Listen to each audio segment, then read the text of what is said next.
the internet's most toxic fandoms. This is a visual venture video. We've never reacted to visual venture, so it's gonna be a first. Let's go. What happens when a fan base is willing to destroy anyone who offends their idol? These are the internet's most toxic fan bases. As usual, we'll rank them from least to most disturbing, reveal some of the darkest things. Five Nights at Freddy fan base? If you guys are enjoying the channel so far, it would mean the world to me if you subscribe, because it helps me get my videos out to more people, and I promise to do my very, very best to create the best possible videos I can for you. I'm Visual Venture, and you are awesome. Thank Swifties, you. the overprotective. All Swifties. So before we begin, I feel like people hate on Taylor Swift too much. Her music is good. Don't get me wrong. Her music is so good. She's a really nice person as well. But I think that her fan base is a little bit too defensive, don't you think? Like, you could say, like, I like that song, but I didn't like that song of Taylor Swift. It really wasn't my type.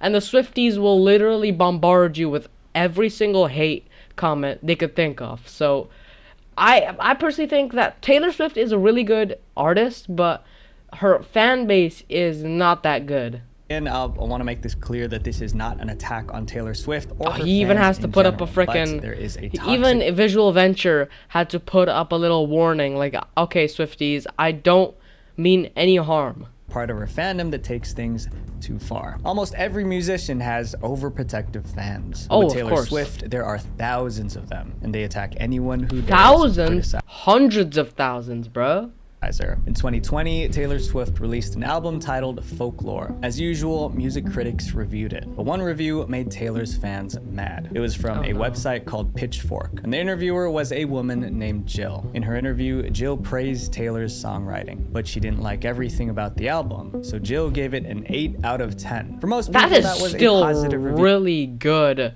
That's a positive review, man. I've seen albums where they get like 4s. Like, probably one of the worst artists I've ever listened to is NBA Youngboy. He has some of the worst music I've ever listened to.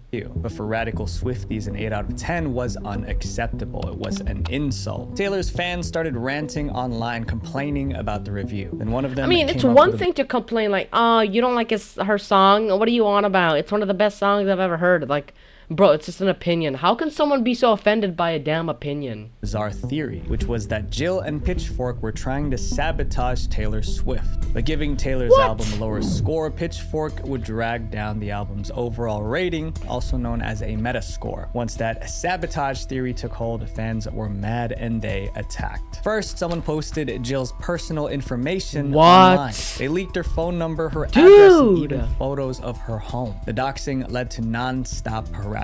Jill got angry calls in the middle of the night. Some callers threatened to burn her house down. She even received death threats. Jill tweeted about how terrifying it felt. She said that it sucked to be scared of every person milling outside, or feel like you can't answer the phone. All of this happened because Jill gave Taylor a good review, but it wasn't good enough. But Jill wasn't the Swifties' only victim. In 2019, comedians Desus and Mero appeared on The Tonight Show. During a guessing game, Mero made a joke. Some Swifties didn't find it funny. They felt Mero was insulting Taylor's looks. Within hours, the comedians were getting death threats. One crazy fan even threatened Mero's... bro. First, it was that Jill girl who got doxxed. Now it's these comedians that are getting death threats for making a joke.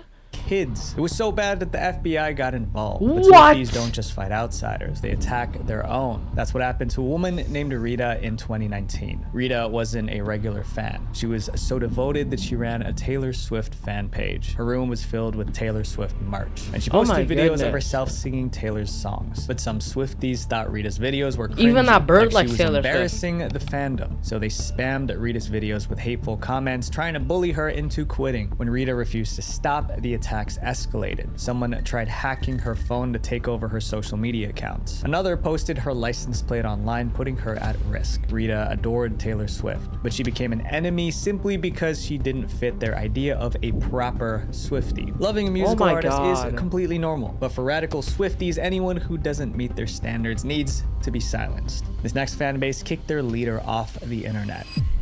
Corpse Husband, the fan base. I know the whole like Corpse. Like the people are fanboying over Corpse's voice. Like, bro, I feel like it's a one thing to be a fan, like, oh my god, his voice is so creepy, but another thing to like stalk him. I feel like that's what's gonna happen. Someone's gonna start stalking him. Like, they're gonna be very parasocial, I guess. Corpse Husband was a faceless YouTuber who got popular in 2020. His main appeal was his voice. He had this deep, rumbling voice that sounded unreal. That voice, combined with being faceless, made Corpse a sensation. Fans couldn't see him, so they created a perfect fantasy version of him in their heads. But Corpse was a real person, and he was far from perfect. In interviews, Corpse revealed that his deep voice was partly caused by a medical condition. He also had arm pain that affected his daily life. He struggled with anxiety, and he didn't like talking in public because he was scared someone would recognize his voice. That's why he chose to remain faceless. He wanted privacy so he could manage his personal issues without the stress of fame. But some fans didn't what care did that and wanted say? privacy so he could manage his personal issues without the stress. Stream e-girls are ruining my life by Corpse Husband. Fame. But some fans didn't care about his struggles. They just wanted to see his face no matter the cost. In 2021, a photo of a man went viral. People claimed it was Corpse Husband. There was just one problem. The man in the photo, it didn't match the image fans created in their minds. And instead of they're gonna be accepting like, that, they started mocking the man in the picture. Tweets called him ugly. Some fans unfollowed him. Someone tweeted, unsubbed, and unfollowed Corpse after seeing that face reveal. Like, I thought it was gonna be hot, bro, but you don't he's even just know some if that's ugly him. That's just a rumor. Oh, this person might, in caps, be Corpse Husband. Oh, that could be him. Unsub, unfollow, and I'm gonna post a hate tweet. Like, that's just the fans stupid. were brutal, but the reaction revealed the truth. Some fans weren't following Corpse for who he was. They were following the fantasy they created. Also, it was never confirmed that the photo was actually Corpse. Fans might have been Even if mocking a that's random him, I person. feel like that photo's probably from like 7 years ago. I mean, he doesn't look that old. He probably looks maybe, I'd say 17 to Corpse 18. could have addressed the photo directly, but he didn't. He just started pulling away. He tweeted less, he streamed less, and in November 2021, he uploaded what would become his last regular video. Years later, his fans still miss him. They leave comments begging for his return. But the truth is hard to ignore. The same fans who demand his comeback are the reason he disappeared. This comment summed it up perfectly. He didn't abandon us, we lost him. We truly didn't deserve this man. This next fan base is huge, loud, and always upset. Star Wars, the fan base that's never satisfied. Oh yeah, Star Wars fans. I'm gonna say something. In my old school, we had this one kid who was obsessed with Star Wars. He played the Battlefront games. He played all the Lego Star Wars. He had a Star Wars profile. He watched all the films. He had figurines. He had Legos. He even wore Star Wars merch to school. And he got hate for it. Like, not hate, but like, people would kind of like make fun of him, like, oh bro, you can't be wearing that. That's stuff kids wear. And if you said anything like, I don't really like Star Wars, I prefer Marvel or DC, he would crash out really hard. Like, I remember once in my English class, someone as a joke said, oh, I think Star Wars isn't that good, I like Marvel. I don't know what it was. He said like Marvel or DC, and he crashed out. He almost started screaming at the kid. He almost got up and started screaming at the kid. It got that bad. Please everyone. The Star Wars fanbase is proof of that. They've complained about everything: storylines, dialogue, characters, even little things like the color of lightsabers. And when Star Wars fans get upset, they get toxic. Star Wars fans love the original trilogy, but nearly everything released after has been a problem. I mean, the movies are good. I've watched maybe 1 or 2 movies from Star Wars. They're actually pretty good. It depends on which one you watch. I don't know. I don't remember which ones I watched, but I remember I've watched a couple. I remember I watched the one with where I don't know. It was the one with Darth Vader. I don't know which one it was. I don't know if he's in all the movies. I just know that I watched one where there was Darth Vader in it, and The Mandalorian. I've watched some of The Mandalorian, which is a really good show too. Phantom Menace hit theaters. It was the first movie after the original trilogy. It was also the first Star Wars movie in 16 years. 16? Fans were excited until they actually saw the movie. Many hated the film. They felt it didn't capture the spirit of the originals. The backlash was so intense that it nearly ended the franchise. Disliking a movie doesn't make someone toxic, but how some fans expressed their anger was ugly. They started harassing the actors. Ahmed Best, the actor who played Jar Jar Binks, was their first target because they hated the character. They made Ahmed their punching bag. Ahmed's phone number was leaked. His answering machine was filled with death threats. Over time, the harassment broke him. Ahmed became depressed. He was scared to leave his apartment. Jake Lloyd, the child actor, was the next target. Bro, he played that's young a Anakin kid. Skywalker. Being a child didn't save him. Some fans hated his acting, so they tried to find his address so they could camp outside his house and confront him. At school, classmates bullied him constantly. He even got death threats. Because of all the negativity, Jake quit he might get death threats, but at least he's a millionaire. But these toxic fans just got worse. That was Whenever super a new cringe. Star Wars movie came out, they found something to complain about, and they started to contradict themselves. By the time The Force Awakens came out in 2015, the cycle was obvious. This time, fans said the movie played it too safe. Some claimed it was just a lazy remake of a previous Star Wars film. Because of that feedback, the creators took risks with the next Star Wars movie. They broke away from the classic formula, but fans hated that too. Now they said it strayed too far from the originals. It seemed the fan base didn't know what it wanted, and as usual, they didn't just complain. They made life hell for Star Wars actors. They harassed one actress by mocking her looks. Someone even added offensive comments to her Wikipedia page. She had to quit Instagram to escape the attacks. Daisy Ridley, the lead actress, wasn't spared. Even new characters couldn't escape. In 2022, the Obi-Wan Kenobi series introduced a villain named Reva. Reva was a character that fans have been asking for, but once she appeared, the same fans didn't like her, so they turned on the actress who played. So you ask for someone, you ask for a villain, and then when Star Wars like, all right, sure, we'll add the villain so you stop being annoying. So they add the villain and like, oh, I don't like it anymore. That makes no sense. You're just being annoying. Reva. The attacks became so vicious that the show's producer intervened. He told fans, if you're sending her bullying messages, you're no Star Wars fan in my mind. The Star Wars fan base created a lose-lose situation. Play it too safe and they complain. Try something new, they complain louder. It begs the question, if every Star Wars movie makes fans mad, maybe the real problem isn't the movies. VTubers. It's the freaking fans. Oh my god, VTubers. For those of you guys who don't know what a the VTuber parasocials. is, a VTuber stands for virtual YouTuber. They are streamers who appear online as animated characters. Oh my god, instead of showing their real PewDiePie. faces. Think of it like digital cosplay. Each VTuber plays a character, and fans enjoy the show. But for some fans, watching VTubers isn't just entertainment. Some viewers get obsessed with VTubers. These obsessed fans are known as unicorns. To a unicorn, their favorite VTuber isn't just a character on a screen, she's their virtual girlfriend. In order to maintain that girlfriend fantasy, the VTuber must stay single. She can't flirt or even speak to another man. If she does, they feel betrayed. And when these obsessive fans feel betrayed, the reaction can be explosive. No VTuber learned that lesson harder than Rushia. Rushia was one of Japan's biggest VTubers with over 1 million subscribers. But many of Rushia's fans were unicorns, so they treated Rushia like she was their girlfriend. Oh, that is so parasocial, and that bro. almost ruined her life. The issue started on February 10th, I feel like if you're a 2022. VTuber, you have to equal it out. You can't, like, how do I phrase this?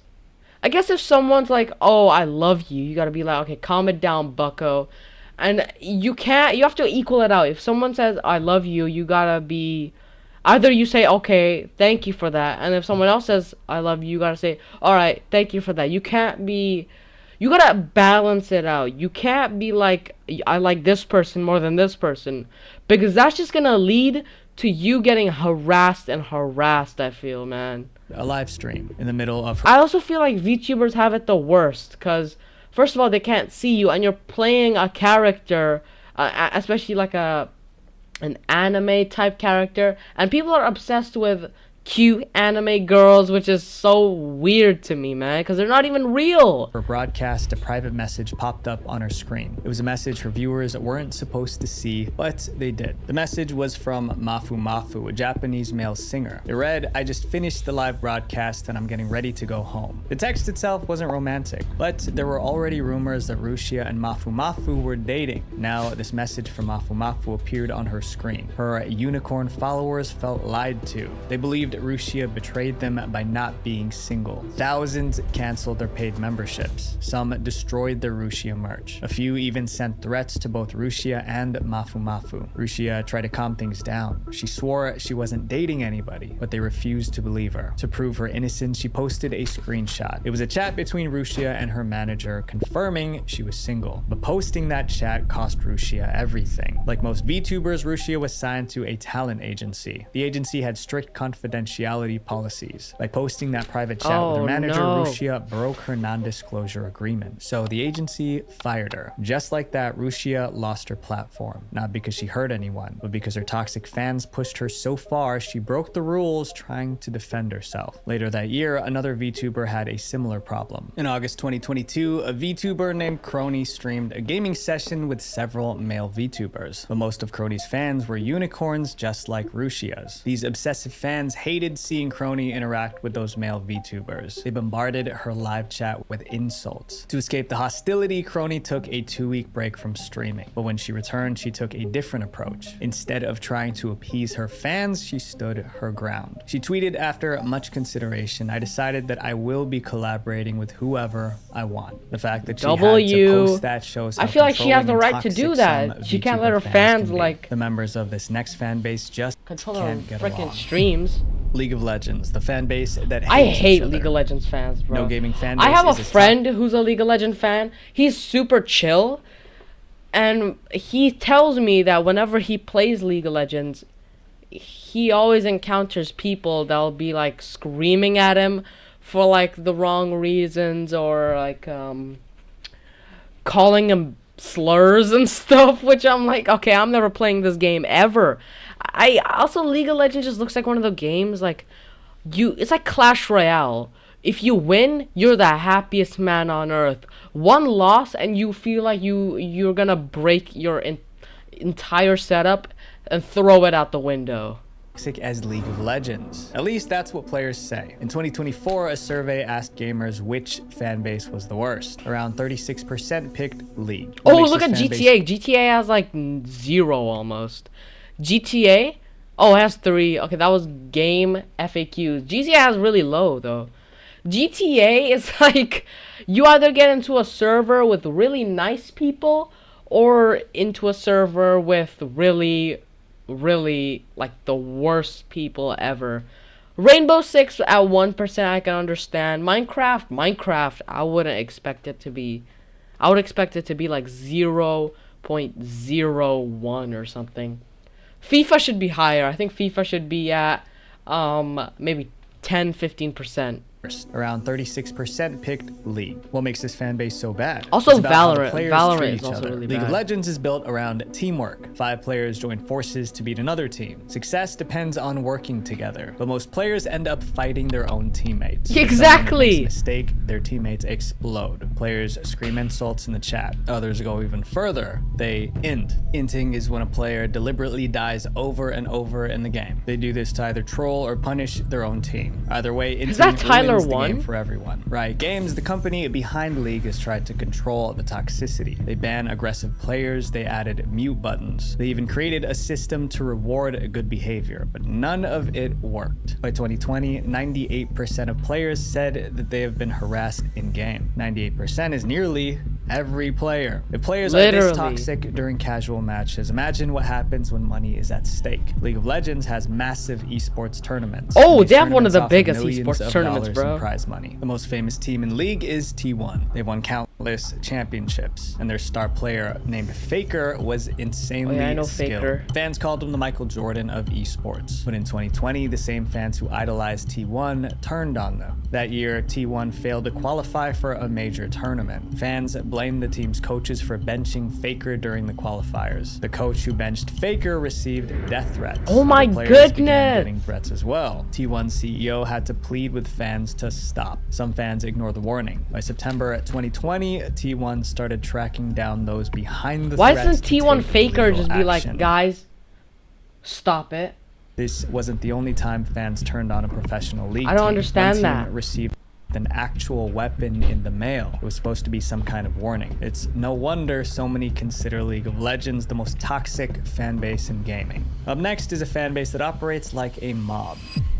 Genshin Impact, the fan base that bullies. Genshin? I wouldn't expect Genshin Impact Genshin. is more popular than people realize. It launched in 2020, just 5 years ago, but it already generated over $6.3 billion in revenue. Jesus. More than 11 million people play the game every month. That's the population of a small country. But a game this big attracts all kinds of fans. Some of them are notorious for bullying, and sometimes they attack for surprising reasons. It's exactly what happened in 2022. An artist posted an illustration of Kaya, one of Genshin's main characters. It was just fan art, nothing controversial. But the artist made one mistake. Kaya's skin tone was lighter than usual. That small error caused chaos. Dude! Fans demanded the artist Over delete the skin drawing. tone? Yo, draw him correctly or don't draw him at all. Dude, you are a loser if you think that, oh, his skin tone isn't correct. It's one shade lower than it should be or one shade higher.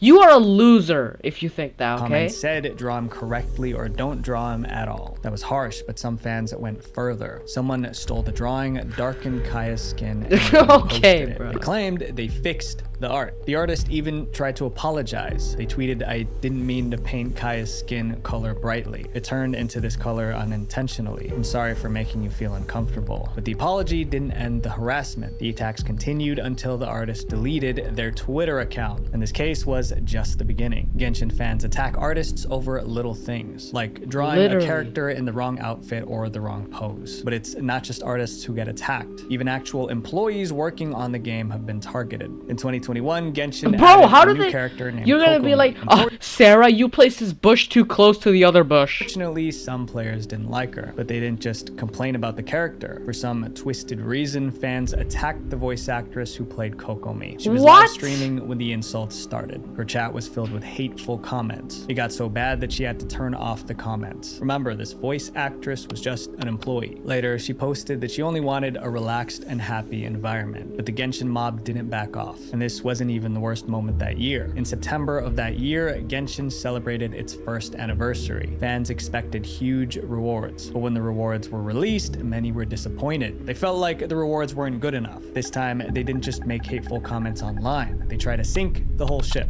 Thousands of Genshin fans went on the Google Play Store and review bombed the game. They all left 1-star reviews. On the Play Store, apps with low ratings can disappear from search 2.2. results. So by review bombing the game, these fans were trying to bury it. The game's rating dropped from 4.5 stars to 2 stars. However, Google noticed what was Jeez. happening, so Google deleted the fake reviews. But the Oh my fact God. that Google was trying to Delete save Google. the game made fans even angry. You're gonna Now go Genshin after fans a started trillion-dollar company, Google? bombing Google's apps like Google Classroom. More than 20 apps across the Dude, Google Classroom, the app that is owned by Google, and Google Classroom, who the hell even uses Google Classroom? PUBG Mobile, bro, they could just remove all these. Play Store you know? were filled with they fake have negative they have reviews. probably War automated bots to get rid of these. only ended when the developers of Genshin Impact gave in. They added extra rewards to calm the fans down. If this community can sabotage their own game, what'll they do next? Up next is a fan base that chased away the creator of their game. Five Nights at Freddy's, the feral fan base. Oh my god, bro. Five Nights at Freddy's launched in 2014. It was an instant hit. Players took on the role of a night guard trapped in a haunted pizza shop. The game was filled with hidden clues and mysteries waiting to be solved. The community grew fast, but as the fan base exploded, so did its I even darker played side. The game was created Five by Nights at Freddy's on my gaming channel. It actually scared the crap out of me. Scott Cawthon is one of the best game developers in the world. That is not even up for debate. I mean, he's a really good developer, but look at the stuff he's caused. Like, bro, he has like hundreds. He has caused hundreds, if not maybe. I take this with a grain of salt. Maybe even thousands of Five Nights at Freddy's remakes, which are even scary. Some of them are even scarier than the original. Like there was this one called, I don't know what it's called, Shadows Awaken or something. You can't even see the damn animatronic. You need to shine your camera flash at it to even know where it's at. So that one's really scary. I think I watched a couple of people play that. That one's scary as crap. But yeah, Scott Cawthon is one of the best game developers. No hands. That is not even a competition, bro. Scott Cawthon. And in the early days, Scott was very active in forums. Scott listened to fans and shaped new games around their ideas. Fans loved having that connection, but the closer Scott stayed to the community, the more demanding it became. In 2015, FNAF 3 and 4 were released, but fans thought the games weren't scary enough. Others thought they were too easy, so angry fans attacked Scott FNAF 4 isn't scary. FNAF 4 is so scary. One fan even went after Scott's family. I mean, imagine threatening someone's family over a game. But the attacks didn't stop there. Later that year, Scott released the first Five Nights at Freddy's book. His co-author was a woman named Kira, but fans couldn't find much about her online, so they concluded she didn't exist. They accused Scott of lying and attacked him again. Scott later clarified that Kira was a professional writer, but he told her to make her accounts private because he expected weirdos and creeps to stalk her. That means Scott realized how toxic the FNAF fandom was becoming. Oh yeah, in 2016, it got worse. Scott launched a spin-off called FNAF World. The game was buggy, so fans hated it. Scott took the game down, fixed the issues, and re-released it for free. But fans kept criticizing Scott, calling him a sellout. When Scott deleted the worst comments, they accused him of censorship. He simply... Dude, some people are just full of crap, bro. Like, how are you gonna... Dude, he's done nothing but listen to you. He couldn't win with them. By 2021, he had enough. He stepped away from Five Nights at Freddy's completely. After Scott left, new developers took over to keep the franchise alive, but the toxic fans treated them even worse. In 2024, a fan project called FNAF in Real Time was canceled. The developers revealed they were receiving threatening messages from angry fans. The harassment shook them so much that they abandoned the game too. A community that made FNAF a hit was tearing it apart. One FNAF fan on Reddit said it best: "We literally can't have anything anymore." My friends, being a fan of something isn't an excuse to hurt people. If there's one thing to take 100%. Away from this video, it's this: we can enjoy good things without tearing others down. Visual Venture. Jeez, if you guys think this video about fandoms was pretty bad, bro, that was insane. I love this guy, bro. I'm gonna 100% react to more of his videos. Like, look at this, the most disturbing internet fandom. This guy is a goat. All right, but I think I don't even know what to say, man. I guess go check out my other gaming channel if you want to. I'll have that link down in the description below. But anyways, if you guys enjoyed that video, be sure to give it a like and subscribe, and I'll see you all in the next one. Goodbye.